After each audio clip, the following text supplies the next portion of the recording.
I see it, and we are rolling with Liza Martin. Thank you for coming again. Hi. Everyone loves your stuff. Your research is so much fun to listen to. And it's so cool. I was thinking about this today because I am no historian. I'm fascinated by what you share, and then it leads me to go in and start looking at things that I've never looked at before. So thank you. You've really taught a lot, and it's been fun to go down these different trails of history that I've never even thought about looking into. And then also wanted to tell you that people are really enjoying you. So that's a great thing. And to remind people where to find you, that she has a YouTube channel, and it's Jesus.Our.Avenger. And Yeah. and you can find her on YouTube, and I hope you do. Her big thing that she really focuses on, on her channel so far, has been Revelations, but also just found out, and this is the great thing about meeting new people through the internet. I just found out you wrote a children's book. You want to share Oh. what that's about? It's called In Search of Seven Stars. It's on Amazon. So yeah. It's under Liza Simone though. That's my author name. So Oh, okay. So let me write that down really quick, just so people, in case somebody wants to get the book. So it's called what again? Liza Simone, Simone. yeah. Okay, and then it's called The Seven Stars. In Search of Seven Stars. Okay, In Search of Seven Stars. Actually, the research for that book kind of led to all of this because I was always into like folklore, and the book is really my life story, but it's told like a children's story where this girl is a stowaway on a pirate ship, but um, the different countries that she visits are kind of like my heritage, and it's all the things that like I studied, and it shows like all the folklore and the real history of all the countries that she visits during that time. But it was during that, like it took me I don't know how many years to research, a lot of years to research for that book, but all the countries that I was researching and the folklore is kind of what led to all of this. So Right. because there's mermaids, and there's like half snake, half female, they're called nagas, and there's giant turtles, there's all those things in my children's book that I thought were just fairy tales back then. Right? That's Yeah, the and same I thing. was Greek mythology yeah, was Greek mythology, and now I'm like, oh, this is a Nephilim thing, maybe, or yeah. a fallen angels thing, right? And And so as I was studying for that book, I was, I learned all the folklore to all the countries. And then when, I was learning about history, and then it all the dots connected, when I was studying the Bible, and I'm like, wow, these are not these are not folklore. This is not folklore. This is history, you know. yeah, that's awesome. That's why I titled it Myths, question mark, question mark, question mark. Yeah. Are they myths? And so anybody that's truly serious about history, I apologize. I'm going to be an ignorant interviewer, but I kind of sit back more than I normally do with things because you're teaching me things outside of my realm. But I do encourage everyone to do their own research. I think it's a time right now where there's so much false teaching, there's so much just nastiness out there. It would be really smart to know these things for yourself, and to find old encyclopedias, and to really spend the time to learn where we come from, because one of the things that's happening right now is we just keep repeating history. We can't seem to grasp it and learn from it. And so I really hope that more people start taking learning the lessons from history. But I am ready to today tell everybody what we're talking about today. Um, well, I want to go into the King Arthur story, but I think we should start with Skoda again and just talk about some more, like just clarify some more things and some more things I learned. Um, and also, you know, the the historians that are not Christian or that don't believe in all this stuff are the ones that write most of the commentaries that you see. So if you Google things and you're reading articles and you're reading Wikipedia and stuff, you're seeing the opinion of people on the writings of like the where we get all the King Arthur stories, like all the writings. um they're going to put their opinions. And a Right. lot of times people, especially if they have like letters behind their name and they write books and they're scholars, people just take what their opinion is as law. They're like, oh, this is the truth. Right. And we read these things, and it's like, take the King Arthur stories, for example. If it's a person's opinion or a lot of scholars' opinions that he wasn't a real figure, you just will read that like on Wikipedia real quick or an article and think, oh, okay, well, it's not real. And you just believe it without like researching and studying for yourself. Um, so even Skoda, all of the people that are writing books and writing commentary, when you study, you got to keep in mind they're not coming from a biblical perspective at all. Right. They don't know this stuff. So you got to dive deeper. When you research, you can't just like look at the surface and just take their opinions for what I mean. Just go deeper and look at the original writings. Right. No, I think that's so true. And then also, just for people that have not heard of Skoda before, can you just give a little elementary introduction to Skoda? Yeah, I actually was thinking, maybe if it's okay with you, we'll just recap everything we talked about, just because it all kind of Sure. ties in. You know what I mean? And then just a little bit. Okay. You could go back to the other videos for the detailed like version. But so basically, we know that Adam and Eve. Well, I do want to say this. I think we are all under the impression, because we've been taught this all our life, that these ancient peoples were less intelligent than us. They were like half, like the Neanderthal caveman people, and they weren't intelligent, and they just were. We evolved, and we all buy into this lie that we evolved and now we're smarter, and that people like Adam and Eve, even the very first humans, they didn't know as much. They weren't as intelligent as us. And I when bet not. what I bet not. I bet that's a wrong assumption. Yeah. And when I was watching a lot of Ken Johnson, is that his name? Ken Johnson, I think. He talks a lot about the Dead Sea Scrolls and the things we're finding just in the last several years. I didn't even know that we were still finding Dead Sea Scrolls. We're still finding them. But one thing I learned that I didn't know is that Adam wrote a testament. So the very first human wrote a testament. And even we don't have the book now, but Josephus, who was alive at the time of Jesus, he had the copy, and he wrote about what was in Adam's testament. And we do have his grandson, so the third generation of humans, from the time of creation, Enosh. We have his writings. We still have the actual like book, like fragments. We still have it. So when I found that out, I was fascinated that they not only had language, but they had a written language, and he left a testament. So these were all intelligent people. They were just as intelligent as us. And when you even, I was surprised reading a couple of nights ago, just in Wikipedia, it'll say that the people, even in the 5th century or the 13th century, that were writing about these things, they accepted it as real history. They took it seriously. And not all of them were religious. Some of them were worldly, that were just into science, that were writing books, and they took this as real history. They did not think that this stuff was fantasy. They took this as real history. It was only since the 17th century on, the Age of Enlightenment, which is really the opposite of Hey, enlightenment. nothing's changed. There's always been gaslighting. Yeah. Is when the lie started spreading that this was fairy tales and this was, folklore and myths.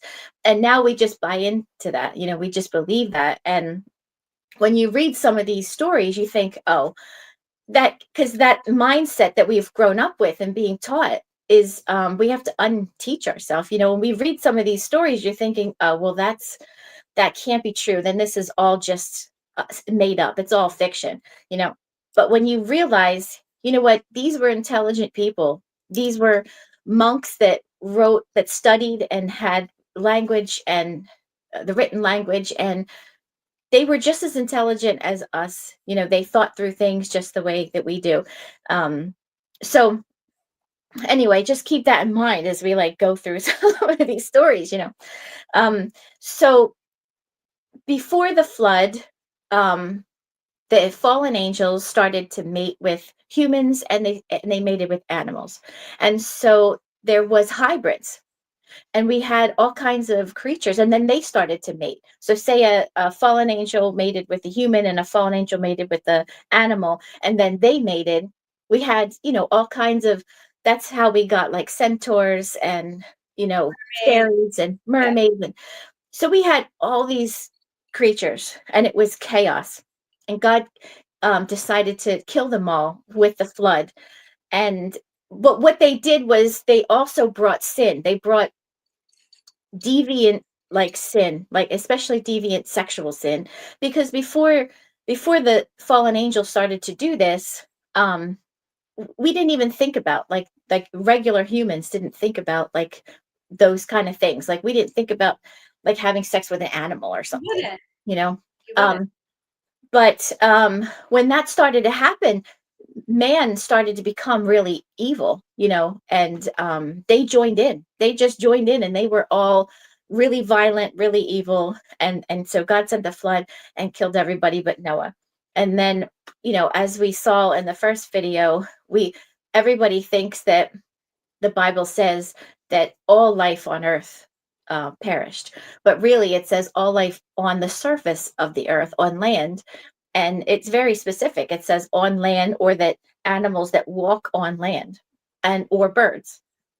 Or It air. doesn't say Yeah, it fish. says land or air. Yeah. Yeah. And then later, after, it'll mention fish of the sea. So it's very specific. God is very specific. These died, and then after the flood, these animals were present. So I believe, it's my theory, that the Nephilim, um, of the aquatic Nephilim, and maybe some that went into the earth, are the ones that survived. So after that, they started to mate with humans. So there wasn't um, another rebellion from the fallen angels. It was the ones that were already there, that were half breeds, that were the hybrids. So there's fallen angels, and then there's their children, the Nephilim, and then when the bodies, all the bodies of, yeah, the flood that killed the bodies of the Nephilim, their spirits were still alive. They're the demons. So you have fallen angels, Nephilim, and then demons. But the Nephilim, that were the children that had bodies, the children of the fallen angels, they started mating with humans. And you could see, like, some of them went to China, and we'll get into maybe China at some point. That'd be And great. I would love that. yeah, and you see their myths of the creatures that are coming out of the sea, or dragons. And then when they mate with humans, their children become the first kings and the first emperors. And then right now we're talking about when this happened in like the European countries and the Celtic countries. And and it happened in, the Americas and Africa. It happened everywhere, right? Right. So that's where the first kings come from. But before, like, there wasn't really, we call them kings now when we go back to like ancient times of Britain and Wales and Ireland. There really wasn't, they weren't kings. We call them kings now because they were leaders, but these were small tribes and small villages that were all over the place. And each one that had, it was more like a chief, Right. like a chief of these villages all around. It was as they combine, when they started to combine and they take up larger groups of land, then the leader kind of became like a king. But before that, when we talk about like King Arthur, a lot of the stories didn't call him King Arthur because there wasn't really kings, or some of them would be called like dukes, like the Duke of Alba that slept with the or that fell in love with Museline. with Museline? Melusine. Melusine. Yeah. They were just called like they were just leaders. There wasn't really king because there was all these little kingdoms all over. Some of them even had castles. Um, but they were just like little villages with chiefs. So a lot of the time when we are talking about Arthur, they're saying, oh well, they didn't call him king, so we don't know if he was a king. Well, that's because back then it wasn't really like a king, and they didn't really have those titles yet. We put those modern like titles on them when we're like reading history. So as the Nephilim started to marry or mate with humans, they had like powers they would pass on to like their children, and they would even have objects, like magical objects, that they would pass down to their kids. So all of the leaders of these countries or these little like fiefdoms that started, um, because usually the leader had more power, because their parent was a Nephilim, so they had more like power. They had supernatural powers, either in them or they had their parents like giving them or doing kind of magical things, and but they would all have these magical objects, and their Merlin actually went around and started collecting. He wanted to find all of these objects, and he went around to all the different kings, or what we call kings, but chiefs or whatever. um, and he was collecting these objects, and they're fascinating. There's 13, and there starts to be more than 13, and I think all of those stories that like we get, like fairy tales of like Jason and the Argonauts, say, with the golden fleece, or the sword and the stone, and the Lord of the Rings, like the ring. All of these things come from these stories, because there was objects that they had that they would give their children. So these are coming from the fallen angels and the Nephilim that they would give their kids. So Merlin, now I was thinking Merlin was a druid because that's what we've been taught. We see that in all the movies. He was a druid. Um, but actually, Jeffrey Manman, and I just found this out like 2 nights ago, which fascinated me. He's the one who compiled all of the stories of Arthur, and kind of put it in a storyline about Arthur.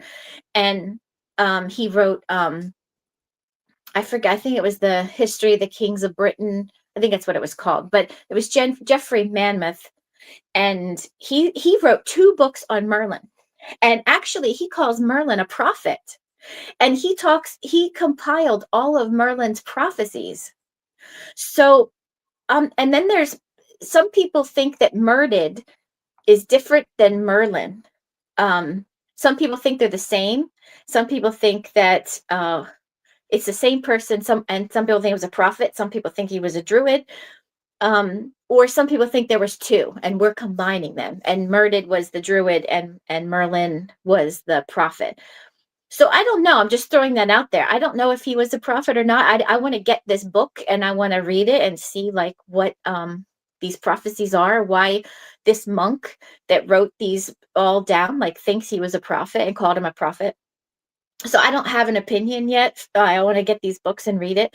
But he thought he called him a prophet. So I'm not sure if he was a Christian and people were, he might have done some miracles, and people are just calling him a druid. And as like the tales went on, I don't know. Well, So there could be a misdirect too, because I've found that a lot of times the people that write the history that we get are yeah, doing things purposefully to send us down the wrong trails. yeah. And let me take a sip of this. Yeah, take your time. This is great already, and you're just doing the recap. Well, one thing, What SCOTA is. yeah, I want to get into that and then lead into this. But one thing I want to mention is that um, a lot of the things about Arthur, um, Jeffrey Manmouth was the first person who compiled it into a story that's about Arthur. All the information we have on Arthur is gleaned from various people that wrote about other things, and he was just kind of in the background. He wasn't the main character. Nobody did like a chronicle of Arthur's life. They just were telling the story about either someone else or a different battle or what was going on in history at the time. And in there somewhere, it would be like, and Arthur was doing this. You know what I mean? So it would be a little excerpt Yeah. um, in a writing about something else. And Jeffrey Manmouth is the person who took all of those little things and put it. He kind of put it in like a chronological order, made a story out of it, and put it in a story that he called the Chronicles of Arthur. And that's where we get all these stories today. And then that was like, I forget the exact date, but it was like something like 500 years after Arthur lived. So that's why people say, oh, well, these stories are fiction, because that we get all those stories from this guy who didn't even live with Arthur. He didn't live at the same time as Arthur, but he's the first person who compiled all the bits and pieces about Arthur from all these other writers and kind of put him into like a story. So just keep that in mind, as I'm going on, because there's a lot of people who wrote about Arthur, but none of them wrote a whole story about Arthur. They were really writing about something else, and Arthur was like in the background, and they were just kind of like, oh, and Arthur was doing this, while this was going on. So we'll start with Skoda though. So these you know what I want to mention about haplogroups too, because some people in the comments they said something like how a gene could come out later.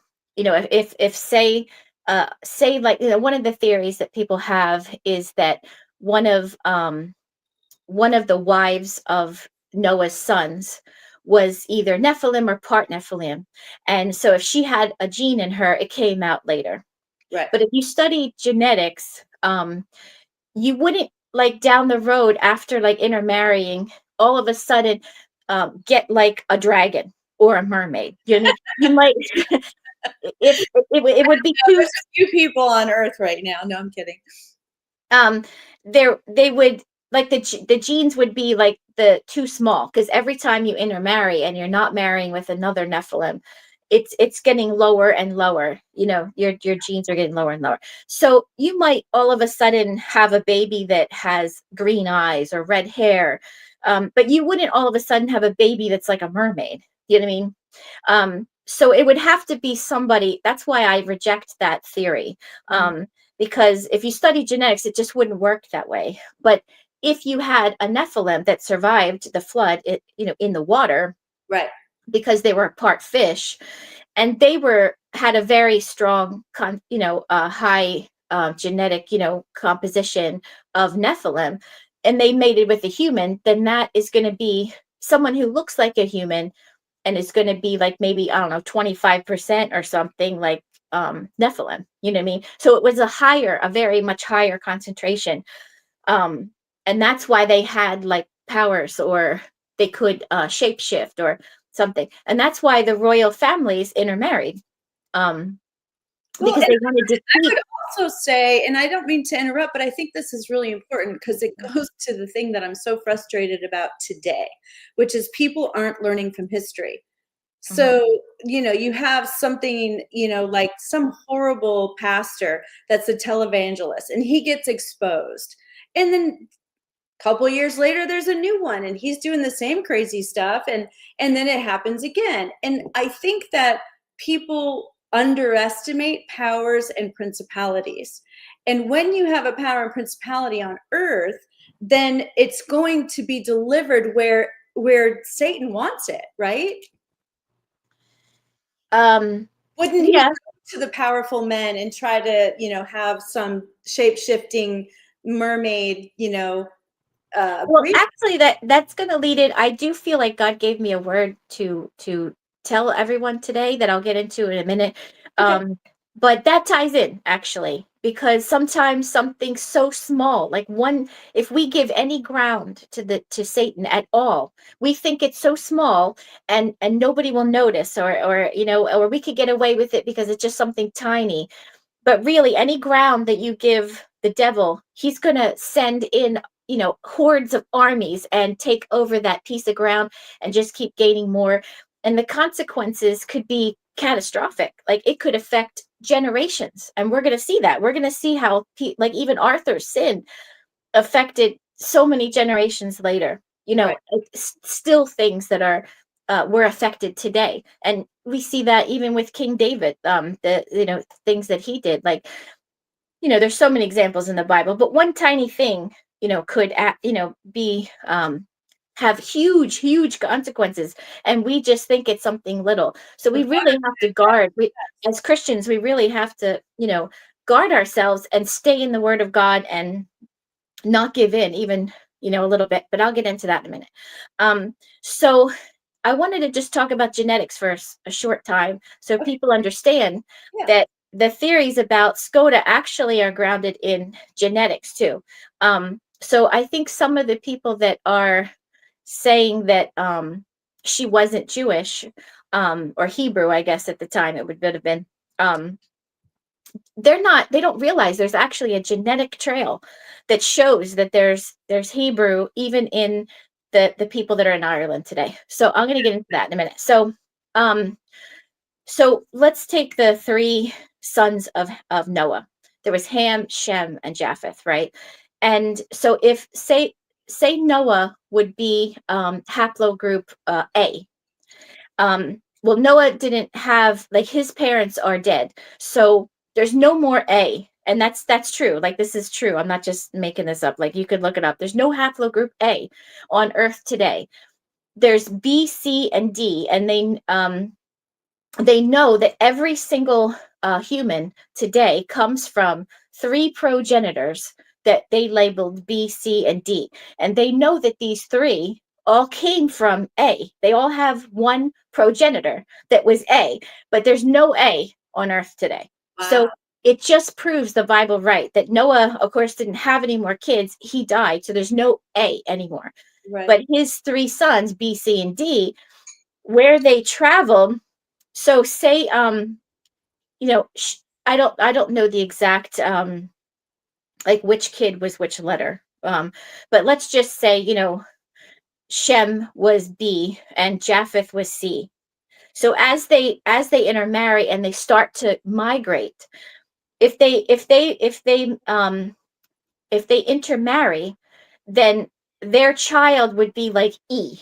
Do you know what I'm saying? Like that, and then say E mates with B, then that would either be like F, or they would title it like BE1A, or as you could just look, you can Google it, and you could even look at a haplogroup map, and they'll show you there's B, C, and D, how they migrated. One went north, one went east, and one went more like in Africa, Egypt area. Wow. And then I just so people know too, I did also confirm this part, that they do know that it was, at least historians are agreeing with that. And so I just wanted to share that because I did look into it after your last show with me. Yeah, you could just Google haplogroups, and you could just see them. You could even look at the whole map and see, like, we know where these people migrated. And so that's why we know that, I think it's the group R. I think it's R1B. That R1B, that Looks we like know red that. in my mind. Okay. So these are the Hebrews that were in Egypt, and we know that they went to Spain, and we know that they then went on to Ireland and Scotland. And today, the Jews will still have, a lot of them are J, and a lot of them are J because, remember, Judah and Israel split. So there Right. was 10 tribes, 12 tribes, and then there was the split, and there was Judah and there was Israel. Right. And Judah today is the people that live in Israel today that kept intermarrying and stayed close, that's Judah, which is Judah and the Levites. Mhm. So there's 10 tribes that are lost, and they call them the lost 10 tribes. And some of them, the Samaritans, are the half tribe of Manasseh and Ephraim, which are Joseph's children, and they know that they started to intermarry with pagans and Gentiles, which was really strongly against the Jewish customs. You weren't supposed to marry them, but they did, and that's why the Jews always hated the Samaritans, because the Samaritans started to intermarry with the pagans and stuff around them. But those haplogroups are still the here today, and some of them some of them do live in Israel. So some of them have come back, and because there's a prophecy in the Bible that all 10 tribes would come back. Some people believe that that's not going to happen till the millennial kingdom, but I believe that that's going to happen before Jesus comes back. And if we do a video on prophecy another day, I could get into all that why. But just for today, that's my opinion. You can have a different opinion if you want. But the Hebrews that were the other 10 tribes, in my opinion, have to be the R1B, because we know that Judah and the Levites are J, and most of Israel today, and most of the Jews today, even in America, are J.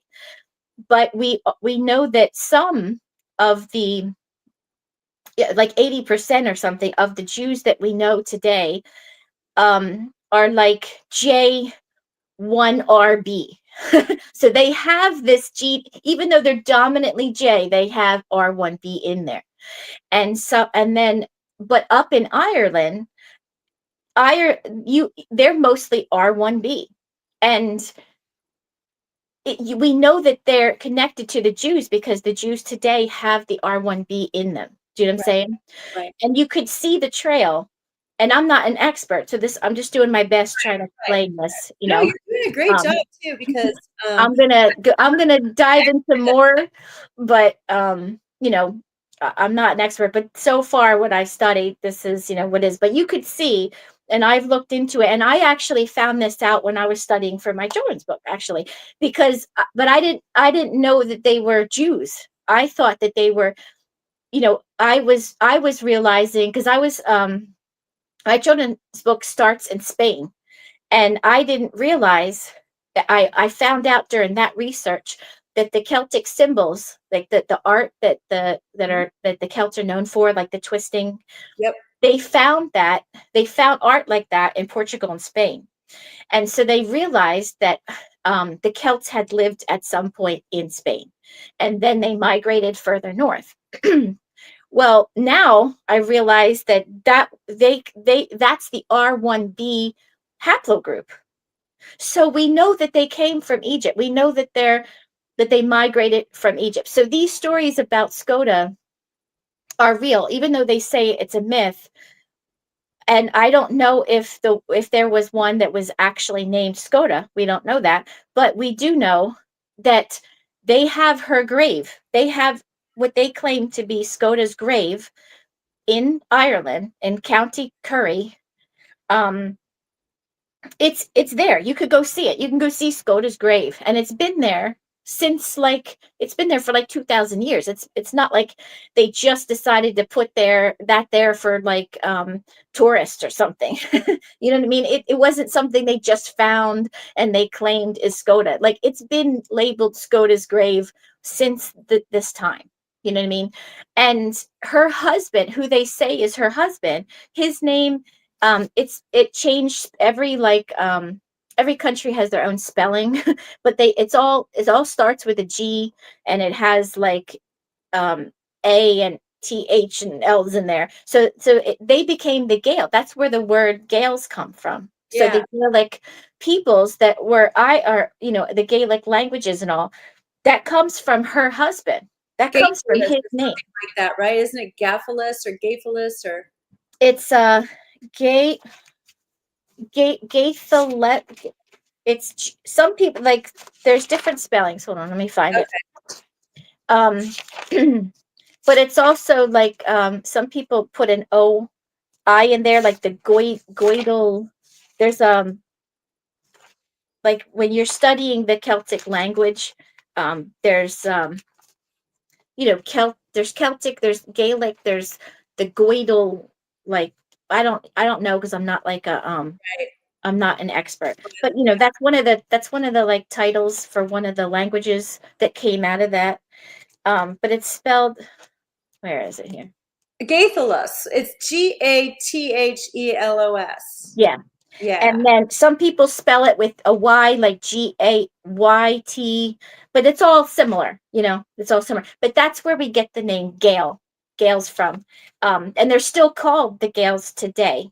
So, and they're still called the word Scotty was actually, the Romans started that name. The Romans came, so they just called themselves Gales. It was when the Romans came in and invaded Scotland, they started calling these people the Scotty based on the fact that this woman was Scoda. So that was a name given to them by the Romans. So they didn't give themselves that name. The Romans gave them that name. And that was later. Um, but that's where we get the name, Scots and Gales. So it's just proof that these people existed. They were real. We have their grave. We know that they even know who her children were. Like she had like I think she had like 6 sons, but I was going to all say, of them but 2 died or something. Um, so, and we know their history, you know what I mean? So it's not like somebody just made up a story.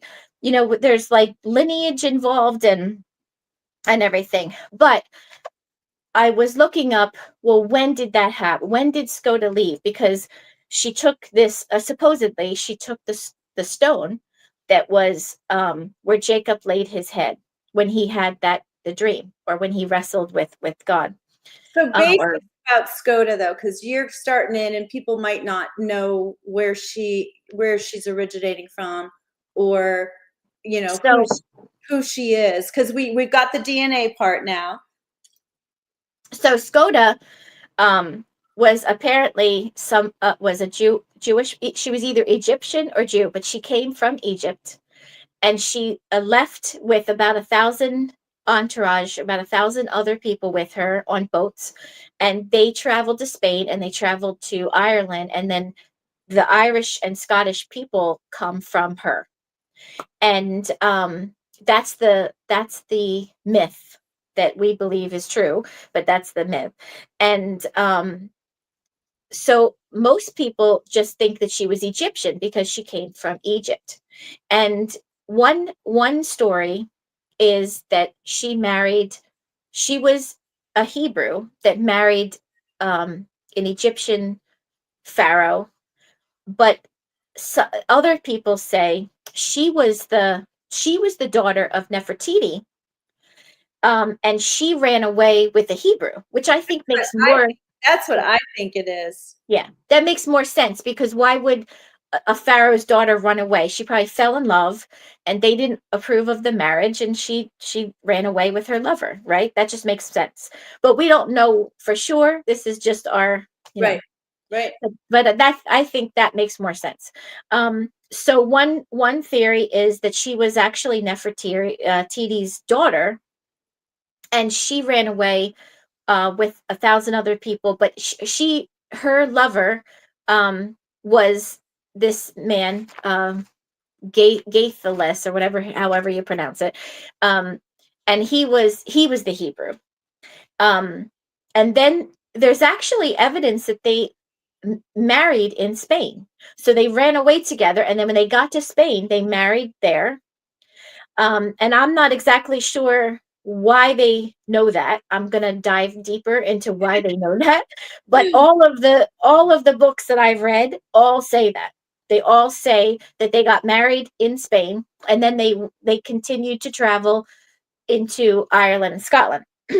And she went to Scotland. I think she went to Ireland. She died in Ireland, and her grave is in Ireland. And all of those people, of Ireland and Scotland and Wales. And if you look at a map, you could see it's like the tip of there's like a tip of Spain where like Portugal is, and then there's this tip of France that juts out, which is Brittany, and we know that Celts still live in Brittany.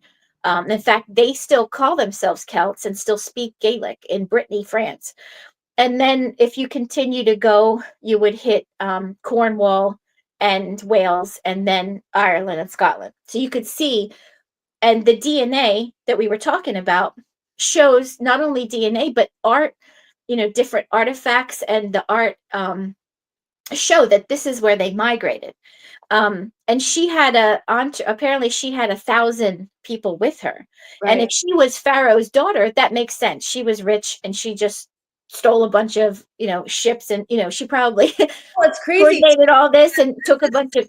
This is something that's so wild to me because I started looking into it thanks to you. And I could not believe there's an actual museum in Scotland that has this rare and unusual gold that was done in this really swirly, they call them torques or something like that. And nobody can explain where the heck they came from and where Mhm. those riches would have come from. They're like, they didn't have anything to trade with people to get these things, and that they're all together in this museum is just also kind of fascinating, right? Yeah, that's pretty cool. Then do they say that it came from Skoda, or no, it's just a So, museum? so what they are saying is they're very Egyptian-like, Mm. but that they didn't find anything similar, like that same exact style in Egypt. So, it's kind of one of those cool mysteries. Yeah. So it kind of makes sense to me that she kind of was probably the Egyptian and she ran away. That scenario makes more sense. Because why would a pharaoh leave with a, he could, if he was pharaoh, he could just marry a Jew if he wanted to and stay in Egypt. You know what I mean? So it just makes sense to me that the other way is the real one. You know what I mean? She was probably, but what they're saying, and I've heard this before, is a lot of people think that Akhenaten was really Moses. Um, I've looked into it and I see all the reasons why they think that, which makes sense. I also see the reasons why they don't, which also makes sense. So we don't know. And of course, if an Egyptian is writing that history, they're going to put the spin on it that they want. Of So course. if they wanted to say that, he did away with all the other gods and wanted to worship one god, they say Akhenaten wanted to worship the sun. Well, that might be a lie where it was really God. You know what I mean? I don't know. Right. It's just one theory that people have out there is And I that know that Nefertiti disappeared for 10 years. I didn't know that. Yeah.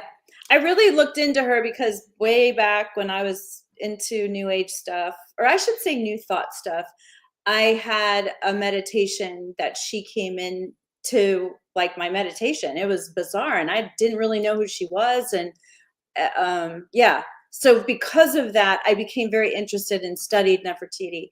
Mm. Yeah, I mean, I always liked Egyptian. And actually, do you know that the pyramids were built before the flood? A lot of people don't know that. They No, were built before the flood. I didn't even think about it. Yeah. Yeah. If Timeline. you look at the dates of when we know the flood happened, the pyramids were built before the flood, and when we found them, they were buried under sand. We dug them out. So they were all buried. So that makes sense that the flood kind of would, swoop up and bury like them under sand. And then as the water receded, it was dry. But then later, like, however many years later, we found them and dug them out. But they were actually built before the flood, which is really interesting, I think. Um, so, um, where was I? Okay, so the other theory, that's one theory, and that would have happened at the time of the Exodus of Moses. And what happened is this entourage did not go with Moses. So at the time when Moses took all of the Hebrews out of Egypt to go to the promised land, there was, lots of turmoil going on in Egypt that, we know from watching the Ten Commandments movie, right? You Thank know, goodness. we know what was going on. And so when they left, it makes sense that some young girl in love that was in love with a Hebrew would use this time to kind of sneak away. You know what I mean? And say, instead of going with them and wandering around in the desert, why don't I steal a bunch of my mother or father's like gold and stuff, and let's just go north. You know what I mean? It just, of course, this is all just for, Yes, yes. my opinion, but it Disclaimer, makes, disclaimer, these are yeah. just Liza's thoughts. Yeah. So it just makes sense that, but that's one theory, and we know that the dates kind of match up. They may be off a little, but it seems like around the time of when Moses left, then that is when group Exodus. of first group of Hebrews left and went north. And we know from DNA evidence that happened, Right. whether it was Skoda or not. It did happen, because we have the R1b haplogroup that's still in Ireland today. And one thing I want to point out too about the haplogroups is, and this would explain too, a lot of times I get the question, so wasn't when who did Cain marry, and if he did marry his sister, wasn't that incest? And of course we didn't have the law of Moses yet, so it wasn't incest according to God. But genetically, the reason, because God never makes laws just to like make a law and be like lording over us. It's always to protect us. It's always to, the law of Moses, a lot of it was, how to cook things properly so we wouldn't get sick, because we didn't know about bacteria and penicillin yet. You know what I mean? So you wanted to avoid, eating certain things, because if you didn't cook them properly, you would get sick. You know what I mean? It wasn't, I don't really think it wasn't sin to eat it because it was immoral. It was God protecting us. You know what I mean? That's my opinion. But the same thing, like at that time, so say you have, like I was saying, the B, C, and D. If they have kids, there's not going to be any genetic problem. Okay. But as B lead, and their tribes, they intermarry, there's no problem, even if they marry their sister or brother or whatever. But as they migrate, you have B all by itself up here. It's far away from C and D, and they're just intermarrying. And then there may be smaller groups that continue to migrate, and they're farther and farther away from the whole gene pool. They're not intermixing with these. And as you do that, and they migrate, and these people are this small group of the gene pool is just intermarrying. At that point, it starts to be important that you don't at least marry so close, like your brother or sister, that you marry at least Right. someone else in the village. Do you know what I mean? So that is when God started to say, hey, if you marry, don't marry that close, because your kids can come out with like one eyeball or something. They'll be cyclops. So that's why God, I think, God said that eventually, was because at that point, because of migration, just the way the gene pool works, you know what I mean? They weren't still connected with all the other A, B and C, you know what I mean? Yep. People will say, well, the traits of people in Ireland and Scotland are very different. Like they look very different than people that are Hebrew today. But that's why, because this group of people, they were 1,000 people, and they kept intermarrying. Yeah. So their genes are not intermixing with these other genes. And this group that was J, and they had R1b in them, they went this way, and they're marrying different people. So they're, even though some of the genes you could trace that they definitely all have R1b, they're going to look very different, because for like thousands of years they're only intermarrying up here, and these people are intermarrying down here. Do you know what I mean? So that's why they can look, very different. Um, so we know that there was a group of Hebrews that did leave at that time. So then there's this other theory where people think that um,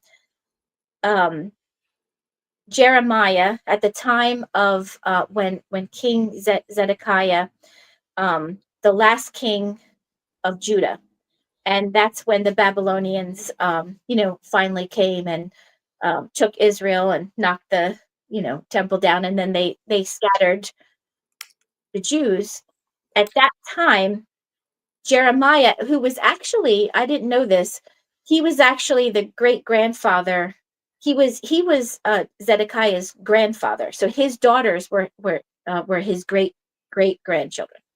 So the theory is that, and they know from the Bible, we know Jeremiah did escape with his two daughters. We know that from the Bible, that Jeremiah escaped with his two daughters. And genetically, there was another that we can tell at that time, and the dates are actually even firmer. And because it's closer to more recent history, we know for sure that Jeremiah did go to Spain, and then he did go to Ireland. We know that for sure. So whether one of those daughters was Skoda, we don't know. But we do know that Zedekiah did leave with, Jeremiah did leave with Zedekiah's two daughters. Okay, so I have a quick question. Yeah. One of the historians that I started listening to was saying that Skoda didn't actually make it to Scotland. And the fact that Scotland is named that, it seems after Skoda, but that maybe her children or grandchildren are the ones that made it up there. Do you know anything about that? Like, did she actually make ground? Her grave is there. They have her body, but also they said that she was. Right, you did say that. Yeah. She actually, the way that they say she died is she was pregnant actually, and she was riding a horse in battle. She was fighting some invaders when she moved to Ireland, because she went to Scotland first. She went to Spain and then Scotland. So you think she went there for sure? Oh yes, definitely. It And makes sense that, I mean, it's called Scotland. and then she went to Ireland. She started to they were really warlike people, and they were fighting the people that were in Scotland at the time, and she died in battle. She died in battle. She was pregnant on a horse fighting is how she died. But she had six sons, and two of them survived, but in that battle. So there was four of her sons that died along with her and her child that she was carrying.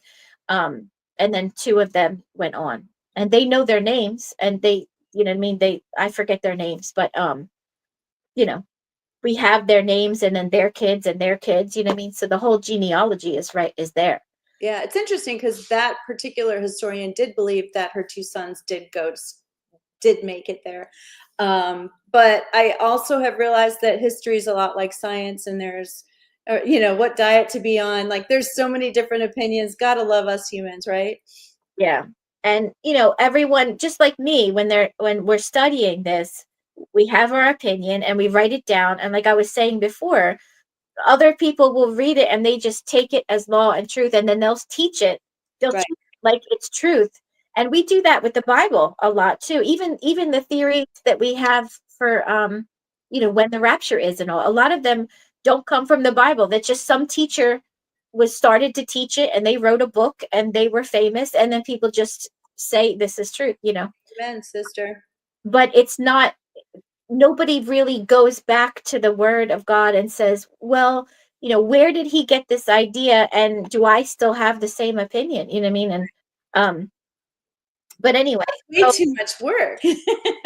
and, But I love studying and learning, and I've enjoyed this whole trail with Skoda. She's fascinating, and we haven't even gotten to the best parts yet.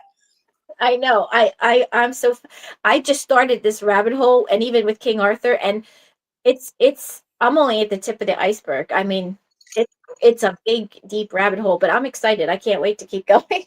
Yeah, Skoda fascinates me. I just think it's so amazing. And then too, It's so cool to see the respect that there was for women in a time where I didn't think there was at all, you know? Yeah. Well, actually, the UK, these ancient Celtic tribes were actually known for that. The women were actually very equal, and they would actually send the women to try to settle disputes diplomatically before the men would go to war. A lot of the times, the women would fight in the war with them, but Right. they knew that women were more diplomatic than men. Men just want to fight, you know. So they would send the women to try to talk it out first, and a lot of times they just talked it out and they didn't have a battle. That's But what happened in the movie Gladiator, the first one, not the second but yeah, if they couldn't work it out, then the men went and fought. Um, but yeah, one. this No, Braveheart. Sorry, I had my movies wrong, but keep going. Sorry. um, so the second date would be around the 500 BC. So the first date, it, we think the Exodus, some people say it was like 1290, some people say it was like 14 hundreds, like 1446 or something BC, and some people say it was like 1290 BC. So we know it was somewhere around there, right? Between 1446 and 19, I mean 1446 and 1290, somewhere around there was the Exodus BC. So that's when we know that Skoda also left, or a group of Hebrew people left, right? Then the other time is around 500 BC. And that's when the Babylonians took over Judah, and they killed Zedekiah and all his sons, but his two daughters escaped with Jeremiah. And Jeremiah was their great grandfather. So we know from the Bible that they did escape, and um, we know that they did go to Spain and then Ireland. And one of the I don't think this is in the Bible, but one of the like the historian books, I don't know which one, but I could like get Yeah. that information. But one of them says that she married a exiled Greek, or no, she married one of the daughters, Zedekiah's daughters, married an Irish king. So that's why I lean toward Skoda left previously, because why would Zedekiah let his daughter marry? I mean, if he knew that it was these people that went to Ireland were Right. Hebrew, Yes. and now there's a king and he has money. They know his name too. I forget, it was Singris or something. I forget his name, but he was actually a king in Ireland, and he started studying languages, and he wanted to come where the Tower of Babel was when the languages first started. He came there to study language, and that's where he met Zedekiah's daughter. And Zedekiah allowed his daughter to marry. I mean, he wouldn't. I don't think a king would allow his daughter to marry just anybody. You know what I mean? And this was a king in Ireland, and it would just make sense if they knew that they had Hebrew. Right. They were Hebrew.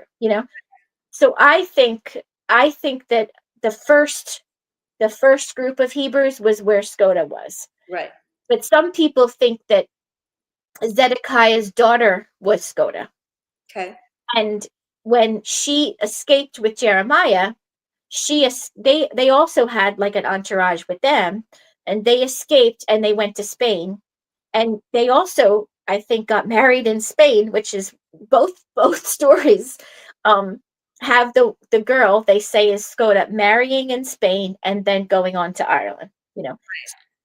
We know that both of these things happened. Like both times, there was a group of Hebrews that went, and they went to they went through Spain and they went to Ireland. We know that that happened. Right. But we don't know if Skoda was a real person or which one was Skoda. You know, but my opinion as I'm studying this is I think the first one was because those people were already Hebrew and already established Sure. previously. But they didn't get the name Scotty until they were just called Gales after the husband of Skoda. Right. Um, they got they got the name Scoti around 55 BC when the Romans first invaded England, or what became England, and then they called them Scotty. So that name came, way later. So it could have been, and the thing is, Zedekiah's daughter was named Tea, Tea, and a lot of them are saying that the hill of Tara in Ireland is because of Tia, and that's because that's where they crown the kings in Ireland, and they used to use the stone of Scone. There we are. We got to it. We got to do the juicy part. So apparently Skoda, but that makes me believe, I do think that perhaps the hill of Tara is named after Tia. Um, but I don't think Tia was Skoda.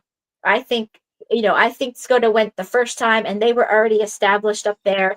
And then he came down back to, like, study languages and met Zedekiah and left with it. That's what I think. So let's get to the juicy part about Skoda.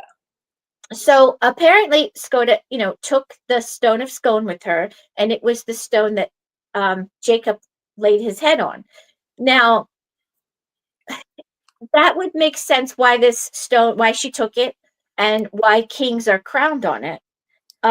But then I found out. Hold on. A lot of people won't know what the stone of Scone or the stone of destiny is. So let's outline what that is today, and then we can go back.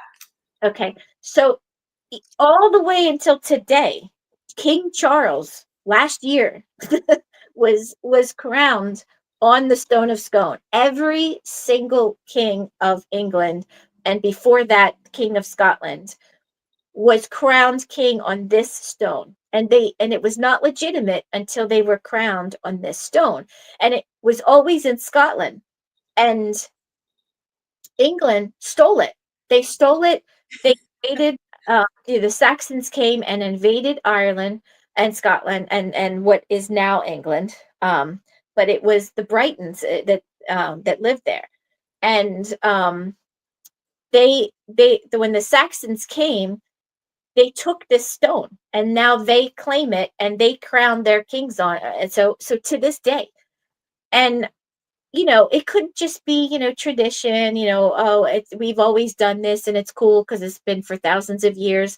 But to go to that length to steal this stone, I mean, they were already strong and powerful. Like, why would this stone be so important to Right. make sure they took and kept? And I mean, they fought wars over, killed people to get and to have and to make sure they crown their kings over. Because when they crown their kings over, the people of Scotland have to recognize them as king because they're crowned on this stone. So it's also called the Stone of Destiny, but tell people a little bit more. Like, when you first told me about it, you described where it is and what happened during King Charles's, what is it called? Whatever you were just saying. Yes, coordination. So it sits in King Edward's throne. King Edward's throne is this wooden throne, and King Edward had, I think it was, I don't know if it was the first or the third, I forget, but he had this throne built especially to hold the stone because they used to just sit on it, but they wanted to build like a throne, and it used to be overlaid with gold. All of that is chipped off now. It's just this wooden throne now, but they still use this chair. And the stone is under it, right? So he sits and then there's a stone under it. Yeah. Right under the seat is a shelf, and they keep the stone underneath. And they sit on the throne, and that's where they're crowned. And you could look, you could go and watch King Charles's coronation. And when they're anointed, the priest anoints them king. I mean, they crown them, and there's a whole bunch of ceremonies and all. But that part is always private. They don't show it. They have a screen around. They never used to, of course, let I mean, now that we have TV and cameras and all, they started to allow cameras in, but even when there wasn't cameras, the public was allowed, but at that part, when they anoint them, they anoint their chest with oil. There's always a screen around. They don't let anyone see it. It's private. And For and real. and if these people are shapeshifters and Nephilim, like maybe they turn back into their form when they're anointed or something, because why would it have to? They get a new form, or yeah. I mean, it has to be so private, and the only people that see that part are or the priest and the king or the queen that's being anointed, and like a couple other people. It's like 3 or 4 people that are in that screen. That's it. And then they move the screen and they go on with the ceremony. And but they change clothes, and I'm like, you change clothes. Of course, they put I mean, you could just put a robe over your old clothes, right? But they take off their old clothes. And I'm just thinking, if they're turning into some lizard being, of course they would take off their clothes because it would rip, you know what I mean? Right. Get anointed, and then they have like the clothes, and then they put the robes and the crown on them and everything. So I don't know. That's just an idea, but it just like, I mean, to just put oil and pray over somebody, why would that part have to be so private? There's something. There's a reason they're hiding it. Build a screen, and they even put one above because they don't want anybody like sneaking any kind of camera and getting any glimpse at all. They make it completely, and there's guards with swords around. I mean, they make that part completely private. And if you're just anointing somebody with oil, why would it have to be so private? There's something else going on. I didn't know that it used to be covered in gold, and now it's just, I knew it was wood now, but I didn't know that it used to be an actual, like, I'll check that to make sure. I believe I believe that. yeah, I'm gonna check myself because sure, no worries. not be. I just want to make sure that that's true. I believe And then the thing that surprised me, I expected it to be some very unusual stone, or it just looks like a regular it's just a stone. stone. Yeah. And but what I found out is that there's 7 of these stones. There's 7, and one of them is the stone where Arthur pulled the sword in the stone. That Arthur pulled the stone out of. Um, Wow. there's 7 of these, and all of them are used to crown kings on. So what is it with these stones? And then I'm thinking, because at first I'm like, okay, they think it's special because Jacob laid his head on it. Right. Well, why would Nephilim, you're talking about a Saxon tribe that is invading a country, and they're not even Christians. I mean, they say they're Christians now, but at the time they invaded and took this stone, why would they even care if it was, who's this guy Jacob, and who cares? You know what I mean? Right. So, and then if there's 7 of them, I think that perhaps these stones are like portals or something. You know what I Right. mean? Because I'm like, what is it? And we know that, as I'm going to explain too, there's a lot of objects that they had that were like magical that they passed down around. But Sure. but these heavy, large stones, they all crowned kings on. And Jacob, the experience that Jacob had, he saw angels, like he had a vision, and there was either an angel or God or whatever it was that was wrestling with him. So maybe it was a portal. Some person came out of a portal that wrestled with Jacob. You know what I mean? Like, I don't know. These are just thoughts in my head, but why would these stones be so important to crown a king on? Well, it's funny because I was looking up Stone of Scone early on, and I would love to share just your basic, so it says Stone of Scone, also known as the Stone of Destiny, which reminds me of the Avengers of the Infinity Wars, where each stone had a different meaning, and when they're all together, then they have this incredible power to get rid of everyone or like most of the people in the world. But biblical origins, some legends claim that Jacob's pillow stone from the Bible, linking it to ancient Israel and suggesting it traveled through Spain, Ireland, and Scotland. Stolen twice. It was taken by King Edward I of England in 1296 and used in English coronations. That's the word I was looking for. In 1950, and it was stolen by Scottish students breaking during the heist. It was later returned after repairs.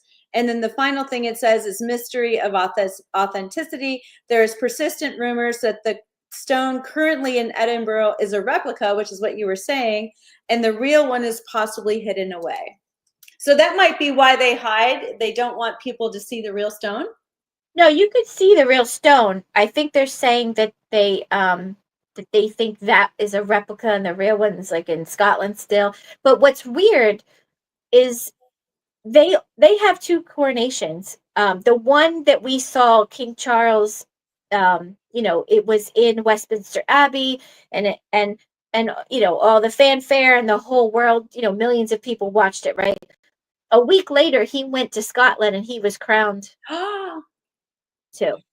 And the same thing happens with every monarch. Like Queen, that's not televised. Nobody knows. They announce it like, yeah, he's going. They're doing this little ceremony in Scotland, but they make light of it like it's not a big deal. But they always, it's just like tradition or something. But Queen Elizabeth did it, and so did like her father and his father, and they all go to Scotland and are crowned too. So I mean, maybe Scotland has the real one and that's a fake, Yeah. or I don't know. It would make sense then why they would have to go and do a second one, Sure. Wow, that's fascinating. Yeah. But then when I found out there were 7, I started to look up, well, what do like, what do people like, which that are into, sorry, someone's texting me. Do you know where in Scotland they go to? Someone just asked that question, and I was thinking the same thing. No, Okay. probably Edinburgh, but I could Google it. I don't know. I mean, it's probably it was announced that King Charles went there, so we knew that he was there. It Right. may I don't know if it was Holyrood is the castle that he has when he's in Scotland, but that's in Edinburgh though. Okay. So I don't know, but I'm sure it's like you could just Google it. But when I found out there were 7 of them, I was like looking at, well, what is it about stones? Do witches use stones to cast certain spells, or like what, I was just researching like why, what is it? Is it a portal? What is it? And I don't know the answer, but there is all these standing stones too. So there's 7 stones. Most of them are in the UK, which is I think 5 of them are in the UK. I have to look up exact amount. They have 6. They know where all 6 is. The 7th one is the stone where Arthur pulled the sword out of, and they don't know where that one is. But the other 6 they know, and 5 of them are in the UK, which like you were saying, that Marvel movie where they have to collect all 6 and it makes something. You could go visit all of them. They're all surrounded by like a gate with a plaque, and they're like tourist attractions. You could go visit all of them. So I'm like, well, why? Why? What is? It's just a stone. Do you know what I mean? It's a big rock. Like, why? So there has to be something to it. But they're standing stones. So, like the megaliths and all. Um, the Even in Tara today, if you go to the hill of Tara, that's like Stonehenge, but I'm not talking about Stonehenge. Stonehenge is megaliths that are like in a circle, right? And we don't know what they did in these circles, but there's also these standing stones, and there's nothing else around it. It's just one stone. Usually they're pointed, and they always use these standing stones to crown. That's where they crown kings also. And the one in Tara Now, do you know about Tara, the Hill of Tara? And okay, so if you um Tara is you watched the movie Gone with the Wind though, probably, right? I never have. I need to. I was talking to my sisters about that the other day. That's my first. Read the book first. The movie is just as good as the book because it's the only movie that follows the book really pretty much exact. And I love both. I love the book and the movie, but it's my favorite. Like you have to read it. You have to watch the movie. I promise I will. Also, somebody just said on the chat that Scone Palace in Perthshire, Scotland, is historically known as the crowning place of Scottish kings. Hmm. Um, but yeah, I don't know the exact place, but you know, I didn't think about it as important before until now because I knew there was a second coronation, but I didn't think that the stone of Scone was there. But now I'm thinking maybe the real stone is there, like what you were saying. So maybe it's important. I don't know. I never looked at it. Um, but Tara is a hill where all of the high kings of Ireland used to meet. That's where the kings were crowned. But it's also they all used to meet there when they would talk about like anything. They had to talk out either policy or things going on with the tribe, or if they were going to go to war, like say with another tribe or something, like they would all the kings would, from all the different tribes, they would come there and they would talk it out and decide if they were going to go to war or not or whatever. It was a really important place. And that is why in the movie Gone with the Wind, um, the plantation was called Tara because her father was from Ireland and he called it Tara. And in one of the second books, like she went back to Ireland and anyway, but that's why I mentioned Gone with the Wind because that's what sparked my first like what is Tara, and I looked into it. But anyway, it's this hill, but the standing stone is still there to this day. It's still there. You can go see it. That's where they used to crown the high kings. But there's other standing stones all over, but they all have a point. They all are just these big stones with a point, just like Washington D.C. Our Washington monument. It looks just like that and it makes you wonder, why did they build the Washington Monument where our like presidents are like inaugurated? You know what I mean? And they have this same kind of stone with the point. Right. And So there's several of them all around. So yes. so there's something to those type of um, stones. Um, so I don't know what they are, but there's something. I mean, they aren't just stones. I mean, you know what I mean? Like it's not like nothing. There's something to it. But I'm thinking, well, is it like something magical? You get magical power or something? But Time I mean, travel, or it could be so many different things. So how does Skoda relate to King Arthur? well, not she doesn't. Okay, so you were just thinking we could cover both of them today. Got it. Because I guess because of the stone, um and I wanted to like go over these other things, but also like the Lady of the Lake, like even Melusine ties in. Like all of them tie into the Arthur stories because Melusine is the Lady of the Lake in the Arthur stories. And one of these, the sword in the stone is one of these stones, like Right. Stone of Destiny. Um, and when he pulled Excalibur out of the stone, he had like supernatural power with the stone. So I don't know if that is why these stones have like I don't know. But okay, so King Arthur. Now it's not like there's a whole nother story about King Arthur, but like I was saying before, there's these little stories. There that like if someone is writing a history about some battle, or they're telling the story about something else, they might mention Arthur in it, like I was saying. and Right. and only the one guy, Jeffrey, compiled all of these into like what he thought was like a timeline and a like chronology of his life. um So some of them you could tell. I'll tell you some. I said some of them last time. Um, there you could tell where Jeffrey changed it a little bit.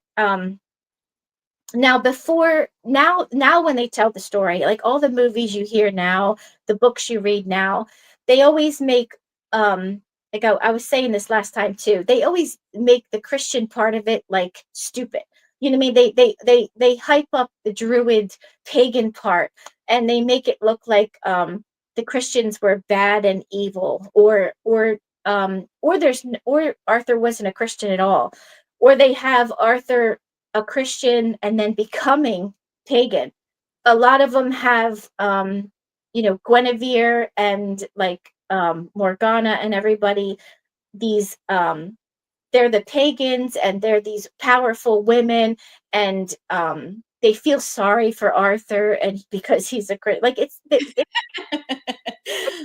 they make, they paint this picture today is terrible. If you go back 50 years though, it was all that Arthur was a Christian and he was overcoming the pagans and the evil. You know what I mean? It was totally a different story. Um, but the real story is Arthur did become a Christian. So it seems to me that, remember, I was saying that Merlin was collecting all of these artifacts, right? So there's 13 magical items that at the time that that he was collecting, and the coat that that patriarch gave Pidarn the monk was one of those. Apparently the coat, if you wore that, it would, whoever it's supposed to belong to, it would fit you perfect, but if you put it on it didn't fit you, then you weren't the right like person to wear it or Yeah, whatever. like Cinderella or Doctor Strange or, any of these fairy tales. But, you wonder. Yeah, all of these well, he was trying to collect all these, Merlin. And it seems to me that at first Arthur was like fascinated. He wanted to marry. Oh, this is the thing I wanted to say too. He wanted to marry a giant's daughter, and apparently I looked this up. Apparently there were giants until like the 13th century. People wrote about giants in like history books until like the 13th century. I didn't know that. I thought There's giants. even pictures I've seen too.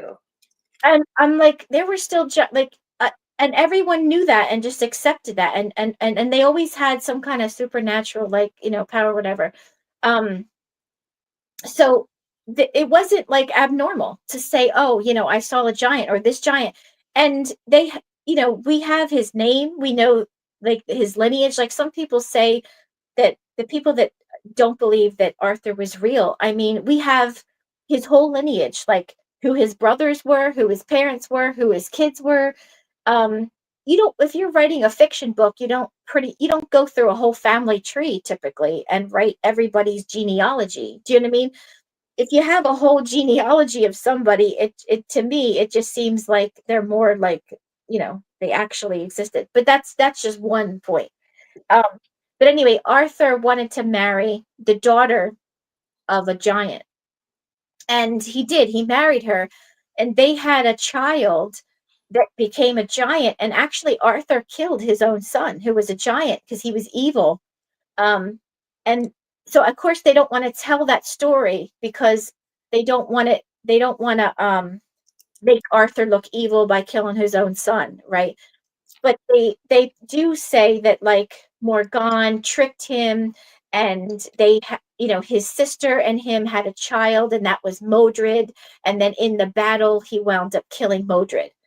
So they kind of tell the story but in a different way. You know what I mean? So even though Jeffrey did change things, it's still kind of like the same story. Do you know what I mean? Like Yeah. the real story is he wanted to marry the daughter of this giant, and he did. He married this daughter because she was very beautiful and she was normal size.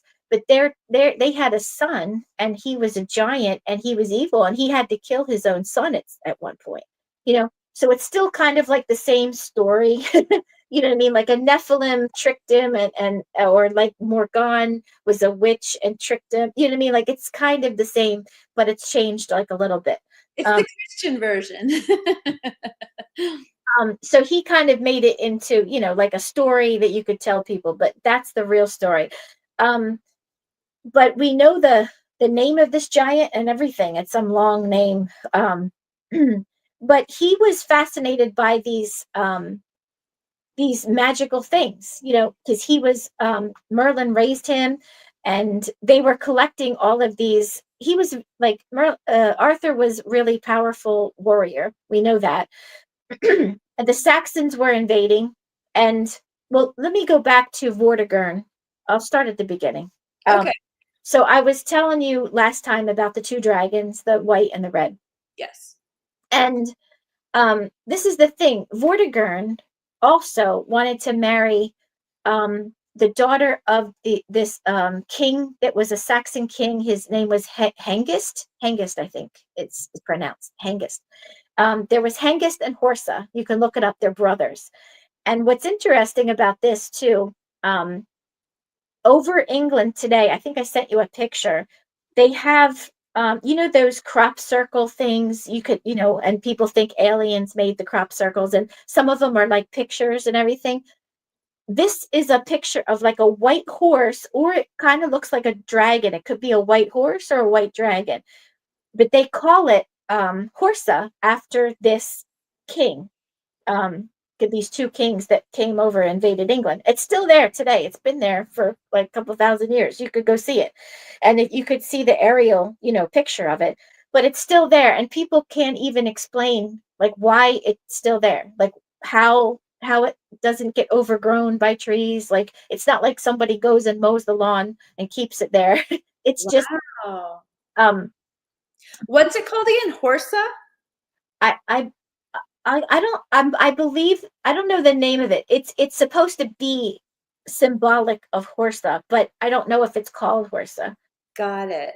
But I sent you at one point I sent you I'm like on my phone. I can't Google it right now. But Yeah, it says the Horsa crop circle is not specifically mentioned in the search results. However, crop circles are a well-known phenomenon and often appear in the English countryside. look at Google the white horse in England. Something like that maybe.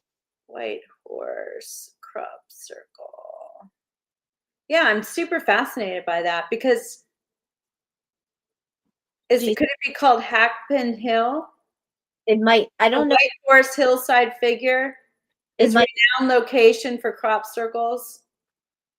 Yeah, I don't think they call it a crop circle because it's not a circle. It's just a picture of a horse. Okay, so then this is a different one, I guess. So we'll just all have to research for ourselves.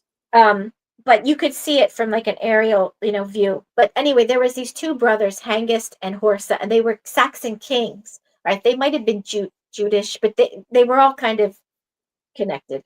But Vortigern, Vortigern is the person. He was a Brighton, but he's the one who wanted to build his castle on that hill, and then Oh, Brighton is the one who told him that the reason that he couldn't is because of the dragons fighting under the hill. Well, he said that prophecy, and it's because Vortigern pretty much started the whole thing with the Saxons. He wanted to marry Rowena, which was the daughter of Hengist, and she was very beautiful, and he wanted to marry her. So he married her, but by marrying her, then Hengist and Horsa came over, and eventually they liked this land and they wanted to take it over. And then a whole bunch of Saxons started to come over and make war. Horsa then died, but Hengist lived on. But there's the horse symbol, and it also can look like a dragon, though. So it's like a white horse, but it's also sometimes called like a white dragon. But it's all over. It's all over UK. If you look up Hengist and Horsa, you could read the whole story. okay. Uh, but there's like there's like two horses above like barns all over the UK, and it's because of Hengist and Horsa. But that's what started the whole thing with the Saxons coming over and taking over the Brighton's land. because he wanted to marry this beautiful daughter, and so he pretty much invited them in, which is like what I was saying. Like we may make a decision that we think is just so small, but it could have like vast consequences. You know what I mean? So he married Rowena, but then all of these armies started coming over and took over their land. There were so many wars, so much bloodshed, and then Saxons completely took over, and they still to this day are ruling the UK. From then until now, they're still ruling the UK. And the prophecy is that eventually the red horse will win. So eventually, the people of Wales, the Brightons, will get their land back. And I think that ties into Donald Trump, because the prophecy is that there will be another David that will come, and that will be, they'll finally get, their land back. And if you're looking at the white horse kind of being like the deep state, like symbolic of the people that are coming over and like taking over your land. And of course we know that the beginning of America was people from Wales and Ireland and Scotland and England, that came over and started this country, right? So I think that prophecy has to do with today, because the prophecy is it'll look like the white dragon will win, but in the end there'll be another David that will come, and the red dragon will finally win. But this is when it all started, where Vortigern wanted to marry Rowena, and then it just invited all of these Saxons in. And one one person's relationship changes the whole thing. but today we often do that. Like we'll think, okay, nobody knows about this private sin. Or like, for example, like maybe you're a Christian and you might like some guy, and you want to like go to you want to see what your future will be, so you go to a tarot card reader. You shouldn't go to a tarot card reader, but you just want to see like if you could see your future, and you think it's a small thing. You think that, oh, God's not going to be mad, I'm just going to do this small thing, nobody will know. But you're giving the devil a stronghold in Right. your life, because you open that up. And armies can come in, and your whole destiny could be changed because you do one thing. You know what I mean? Like one tiny thing. And that's what I think God gave me to tell you all today. Like we have to be careful with our decisions, because one tiny thing could just, give ground in our life to a whole bunch of demons that could change the course of our life. And to undo it takes it could take thousands of years. I mean, the Saxons came and took over, and now they're still ruling the UK. You know what I mean? Like it changed the whole course. But anyway, so the Saxons came in, and that's when these wars started. And so King Arthur at first was Merlin raised him, and they love to collect all of these magical artifacts. And so one thing was the sword and the stone that gave him power. And then he saw one of his friends get that tunic that was Padarn's tunic, and he stole it. I was telling you the story last time. When he stole that, Who stole it? Merlin or Arthur? Okay, Arthur. Okay. Arthur stole it. When he stole it, that's how he got saved, because he stole this cloak of Padarn's. And Padarn was this monk at the time, and actually he had royal blood in him. David and Padarn and Tilo all were friends, and they were also friends with Gildas, but Gildas was older than them. He was more like their mentor. But they all had royal blood in them, and they all could have been kings, but they denounced their royal blood, and they became Christians, and they did lots of amazing miracles and stuff. And one of them was he had the ground open up and swallow Arthur, and Arthur was stuck up to his neck in the ground because he stole this jacket from Padarn. But that's how he became saved.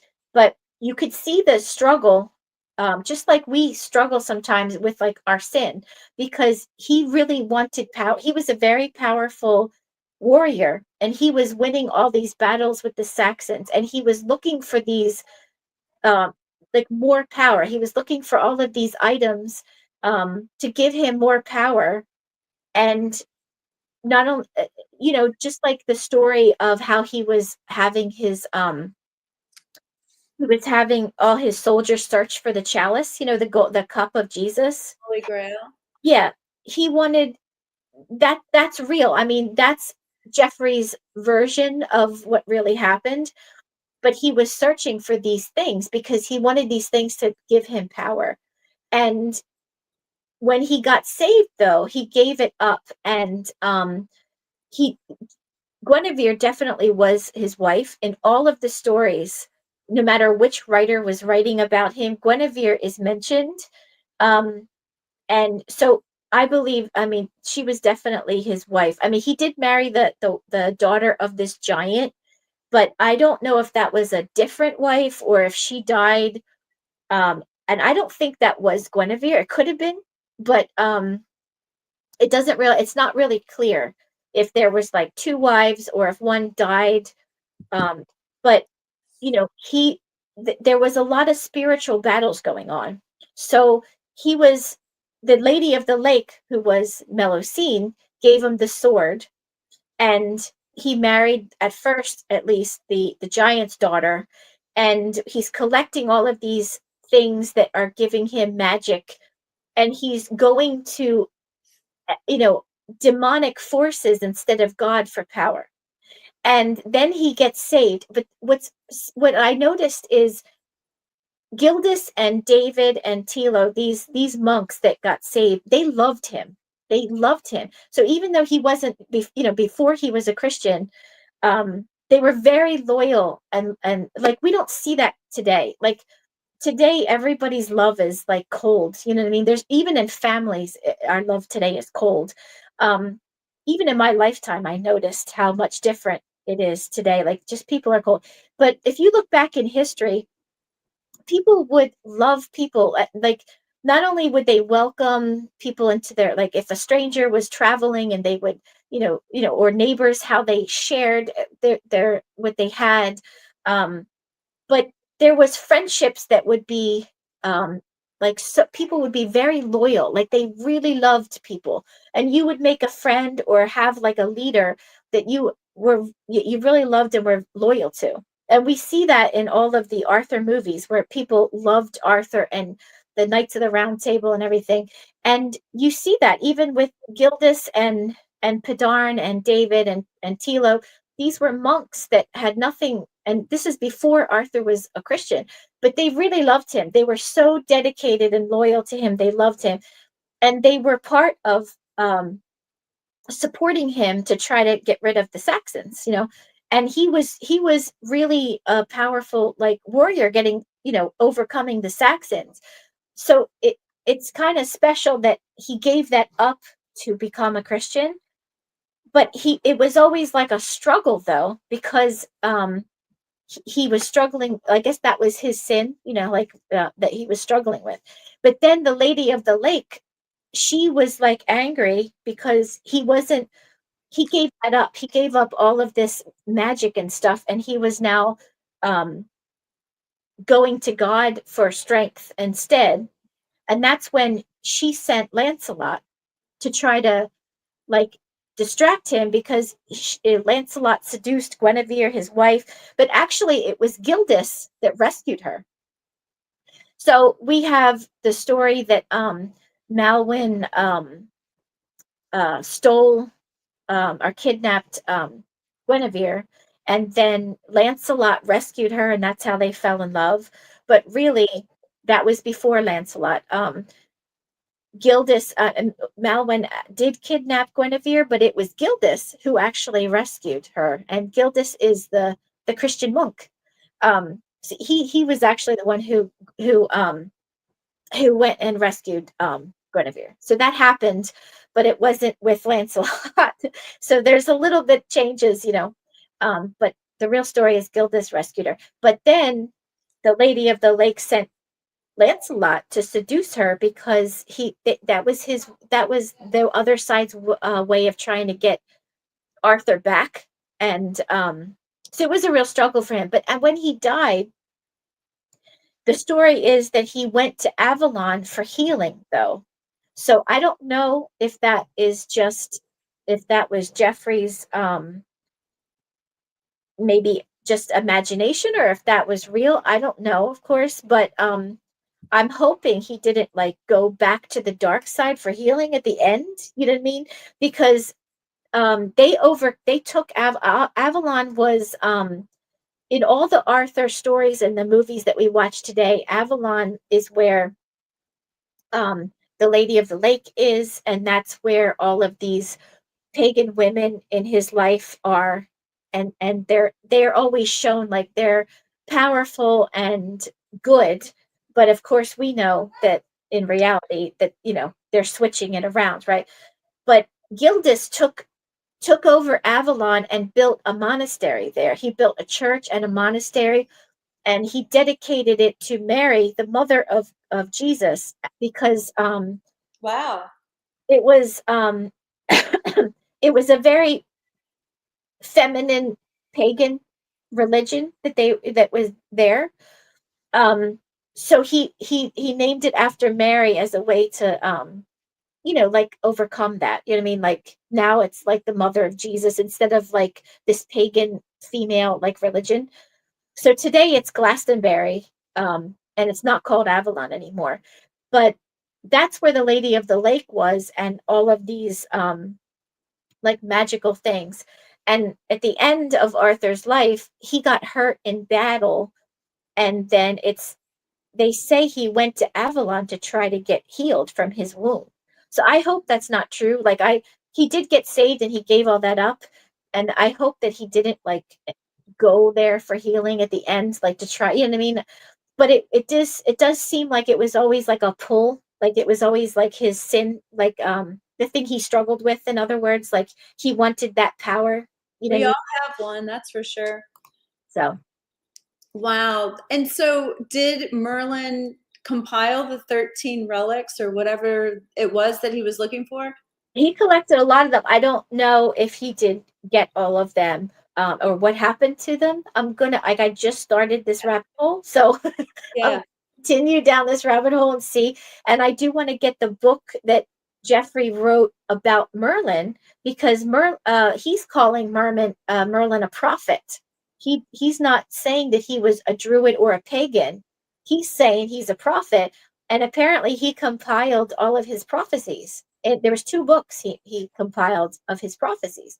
And So so maybe he told him about the relics as a warning. And you know what I'm saying? Like it would be odd, I would think, to share that there were these 13 items that could give you power if you were a prophet. yeah, I mean, it may be Merlin at first, like maybe Merlin got saved too. Like, it seems like Merlin was with Arthur, helping him to get power. Um, but it doesn't, there's no story. Like there is a story where Arthur gets saved. Um, but there isn't a story if Merlin gets saved. But then Jeffrey's calling. I don't know if we know the whole story. I wanna go further down the rabbit hole and find out. Right.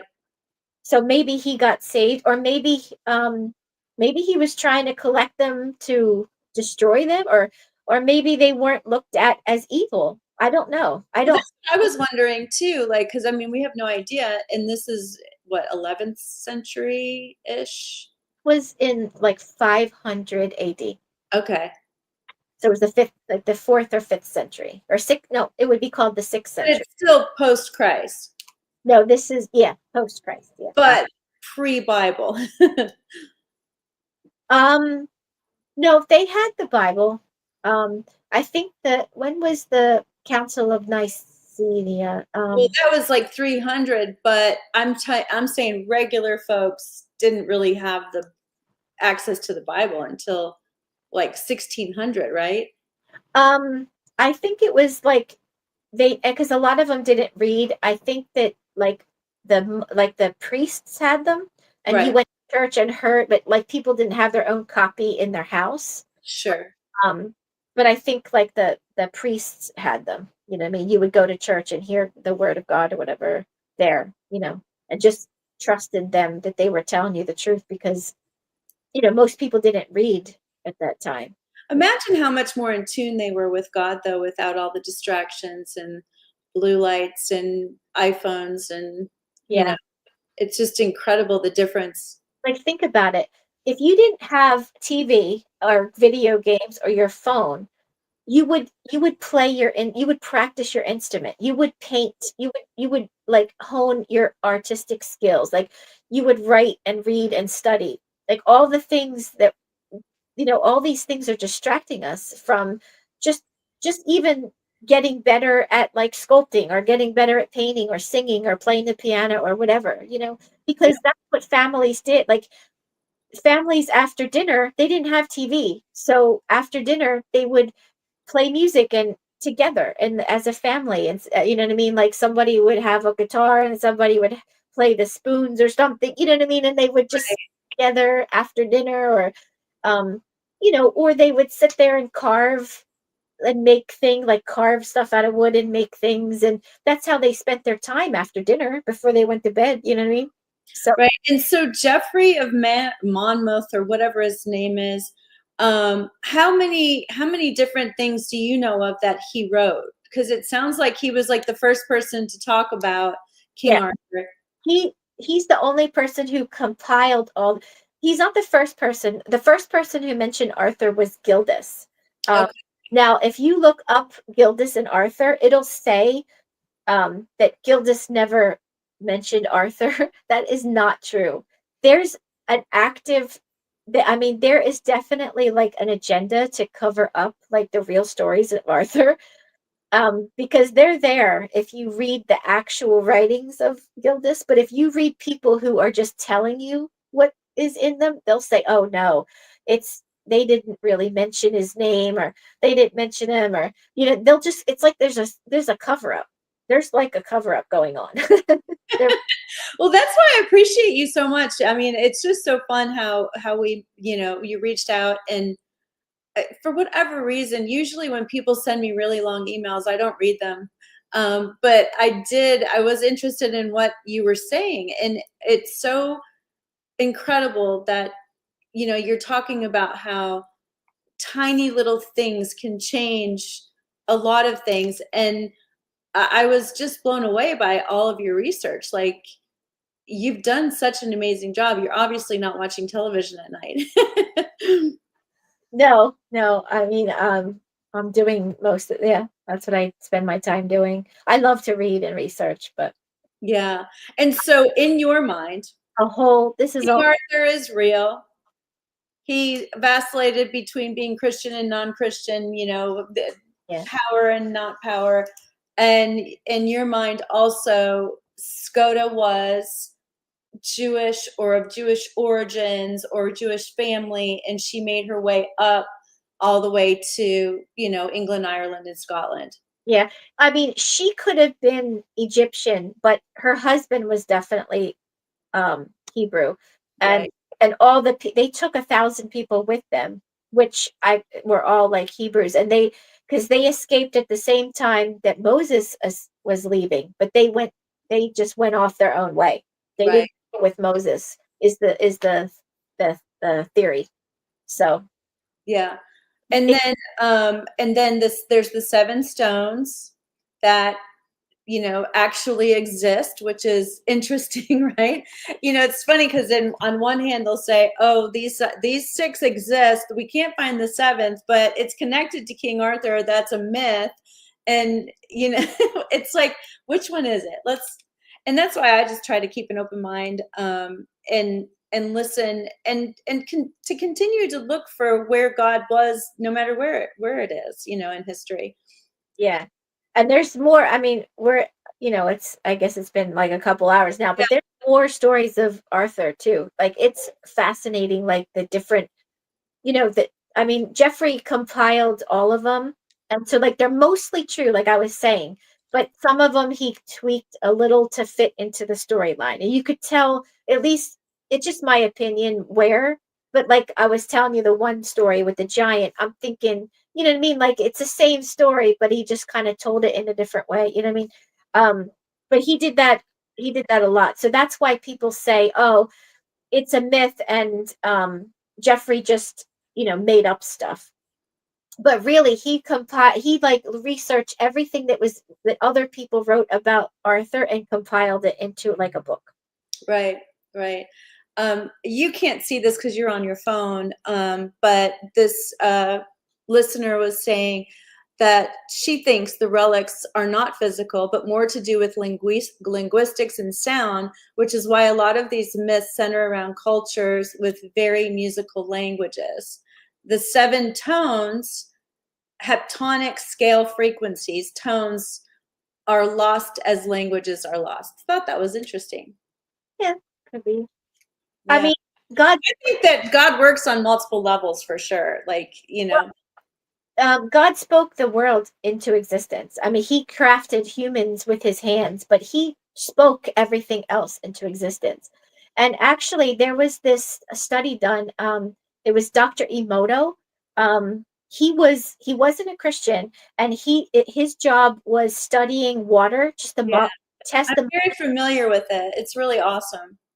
yeah, he would just test. I'll just say it real quick. He would test the water and see, like, for pollution and stuff. But he started to realize that if you expose water to written words, I mean, at first he exposed it to music and tested it before and afterwards, but he did written words. And if you have a bottle of water and you put like hate, and you have a bottle of water and you put love, and then you freeze the molecules and look at them under a microscope, you could see that the written word will change the molecule, the shape. So the hate will look like ugly, and like love will look like pretty.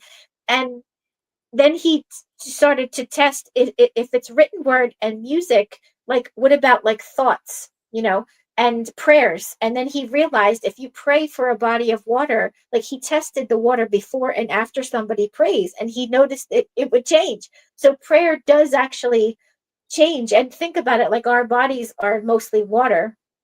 So if you pray for someone, or if you are positive and you have positive words, or if you put the Bible out near somebody, it is going to change the molecules, you know what I mean? Yeah. So um but the if God spoke into the world into existence, and words can affect things, like words can affect water, just written words, that are spoken words also affect things. Like there is something to that frequency that commenter was just talking about. You know what I Right. mean? Like, there really is something to words and music that affect like things around us and can change things around us. You know what I mean? Yeah. Earlier she put stone equals tone, sword equals word. Thought that was interesting too. So thank you so much. And also wanted to share with everyone, because I think this is a really wonderful thing to end on, because I love that story. I love what his research supplied to the world.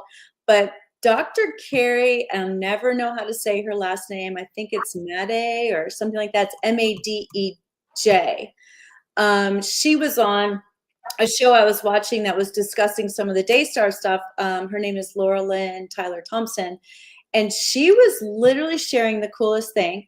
And that is that they recently did a study where they just used prayer, and they took people's blood beforehand, and their blood cells were all like kind of clumped up together, and looked like little. They look like just little, just, I don't even know how to describe them, just slugs or something. They were all stuck together.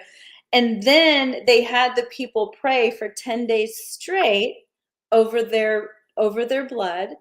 And then they took the blood samples again, and they looked like beautiful, free flowing, like perfect blood cells. And I just thought, how cool is that? And how horrible is it that we don't know that? We really should take the speaking over people and speaking over ourselves and praying and thinking all of it very seriously. Well, there was in the Bible, there's blessings and curses. I mean, and it would happen. Like if Jacob blessed and cursed or his kids, and that is what happened with their life. Like Right. I mean, he spoke that over his kids, and that's what happened. I Can mean, you imagine cursing your kid? Wow. but I mean, I think we have more power than we realize, but also our words matter. Like if you think about it, like if you tell a child that he's nothing, he's going to grow up and think that. If you tell a child, "Oh, you're wonderful and you're going to be successful," he will be. You know what I mean? Like our words really matter. Um, so it's I think it's really important that we're careful with our words, that we're careful with our decisions. I think in America, especially, we think that well, God will help us I mean, and God is so loving. He does so much. He does help us fix our mistakes all the time. I think way more than people think. He's so like gracious to us, you know. Um, but you know, we have to be really I mean, think how much we could have a positive impact if we use our words wisely and make like our decisions wisely. You know what I mean? I mean, just like you could have a negative impact, you could have a positive impact, you know? So Yeah, I mean, trust me, there's plenty of times I want to get on here and just like, really go after somebody that I just think is, really harming people. But then I take a moment and I look at it and I'm like, okay, there's more to the story. I don't really know this. I don't know these people personally. I can just tell you what they're doing that doesn't look good to me. And so it is. I do see a lot of people using their platforms and their influence in ways that I think are very damaging. And I think it's one of the places where, like the televangelists and some of these prosperity teachers are really harming people. And I do think people need to learn discernment, and to be more measured with their words and how they go out there and grift for money. But then again, they're probably not as devout as we think they might be. yeah, I think though what bothers me more is that I mean I do believe that God will I mean I don't think that if you use it as a way to get rich, obviously that's bad. But I mean I don't think that believing God, like if you have a need, like a financial need and you're believing God for your financial need, like I do believe that God will take care of you, like, you know, but like I believe in tithing and that will, you know, all the promises that go along with tithing and all that. But what bothers me so bad is when Christians will just bash each other and they go on YouTube and they make videos and they're becoming like a judge over all these people. Like who are they to like judge? They'll sit there and they'll just, oh, this is a false prophet or this is a false teacher and this person is sinning, and they like who are we to like sit there and call out. But on the other side, who are we to stay quiet when we know evil's being performed? And it's like It's this sin. Like the Bible says, if you know that your brother is sinning, like okay, if you know that there is a pastor that is committing adultery, yes, and but the Bible says go to him first. Go right. to him privately and try to restore your brother. You know, and if he doesn't listen, take people with you, and then take a pastor with you. You know, only after you do all that are you to then expose him and you Except for that, when you add a public platform, you don't have access to go one on one. yeah, but should we just I mean, but I think it's different that if they're actually sinning or if it's just your opinion of their maybe like they have a different um doctrine than you and you're going to call them out as a false prophet, but there it's not about sin. Do you know what I mean? There's a difference. So if there's a pastor that is living in sin and you call them out, that's totally different than if you just have a different style of preaching than him and you're going Right, right. I'm not talking about that. I'm talking about people that are really using their influence a lot of people in ways that are very dark. Yeah. Yeah. No, definitely call them out if they're actually doing something wrong. I just mean like, you Yeah. don't got to be stuff or you disagree with them and you're just gonna, or if you have a different like even just like um post trib and pre trib or something, you're gonna call them names or say they're not saved. Well, that goes back to the fruit of the spirit, and to me, that needs to be the marker. That's the thing that you should measure people by, because it is what God gave us. I call it the cheat code, the Bible cheat code, because it's really helped me realize, okay, this person is teaching great things, but they are so snarky and attacking other people, and they're not kind, and they're not gentle, and Yeah, they're not, doing things in a truth and love. And I do believe that that matters. yeah. I think that they start feeling like, oh, I have power and I can like I'm somebody and my opinion matters and I could just, really then our opinion, like who are we? Like we should be vessels where God uses us and speaks through us. But if we think that we're just something and our opinion is like so important, then Well, see, that's a good thing I didn't go out there and blast people. I think So, it's different if you know that they're doing wrong. You know what I mean? That's different than what I'm saying. Do you know what I mean? If they're actually oh, doing 100%. No, I believe in your thing, and I'm a big believer in having difficult conversations with people, and always giving them the chance to have those conversations in private. But I think the public forum is a little bit different, and I do feel like we're in a spiritual war, and I do see a lot of people not seeing very obvious, what would be the word for it? I guess lies. Ultimately, they're lies, and people are really accepting and believing them, and um, giving their last $5, to sow into something that is quite evil. yeah. I mean, if you're going to give to God, though, I think God will still bless you. You know what I mean? Is that all? Like, I, I'll let you go. It sounds like you need to go. Thank you so much for sharing all of this, and I appreciate. Now I've got to look up the stones. I've got lots of things to do. I hope your dog's okay. he went, Everybody, have a wonderful evening. okay.